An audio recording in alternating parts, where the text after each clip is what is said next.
Indefinite tense বা simple টেন্সটা তোমরা এখন দেখো। ইনডেফিনিট কে বলা হচ্ছে সিম্পল। আমি একটু অন্য প্যাটার্নে যদি তোমাদের দেখাই সহজে বোঝার জন্য।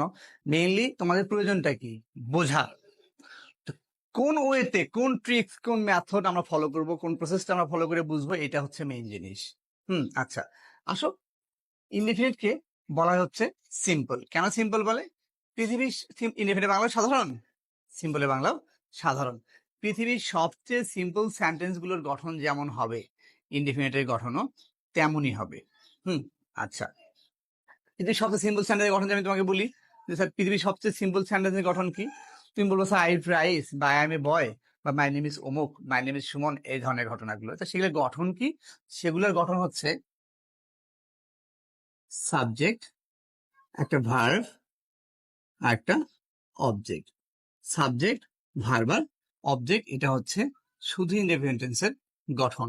আজকে থেকে আচ্ছা মানের মতো মনে করো, এটা ইনডেফিনিট টেন্সের মান।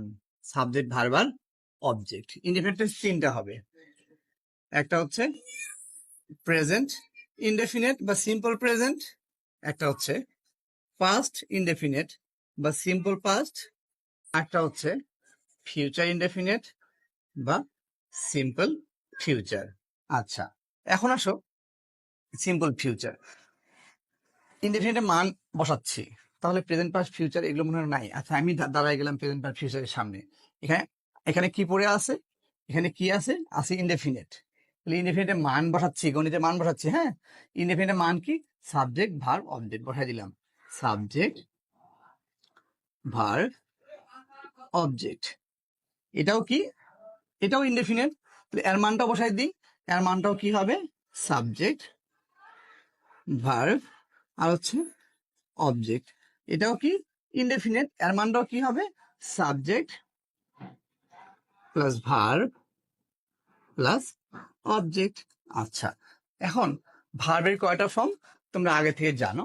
ভার্বের তিনটা form, verb 1 present form, verb 2 past form, verb 3 past participle form. ধরো আমি নিলাম ডু, তাহলে আসবে did. Past participle form verb 3 আসবে হচ্ছে ডান।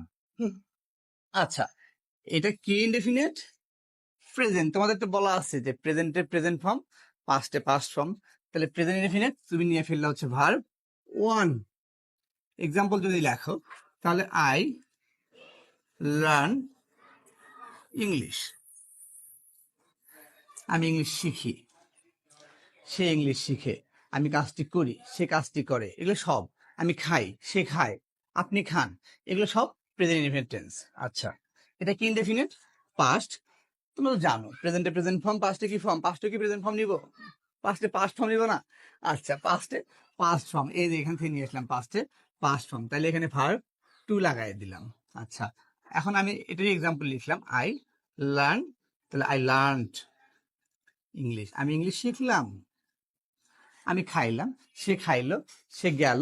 এগুলো সব হচ্ছে পাস্ট ইনডেফিনিট টেন্স। এইটা কি ইনডেফিনিট? ফিউচার বা সিম্পল ফিউচার।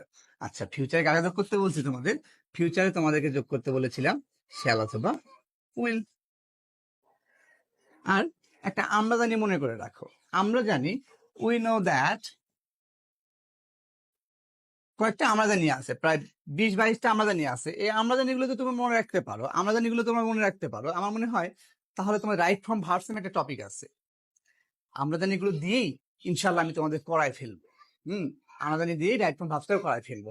এখন আসো, উই নো কি? আমরা উই নো মডেল অক্সিলারির পর অল টাইম ভার্ব 1 বসে।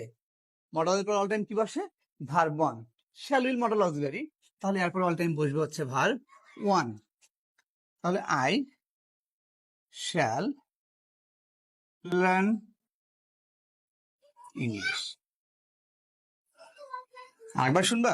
আচ্ছা, আরেকবার শোনো। ইনডেফিনিটকে সিম্পল বলা হয়। সিম্পল সেন্টেন্সের মধ্যে তার গঠন সাবজেক্ট, ভার্ব আর অবজেক্ট। যদি প্রেজেন্ট হয় এই ভার্বে যাই তুমি বসাই দিও ভার্ব 1।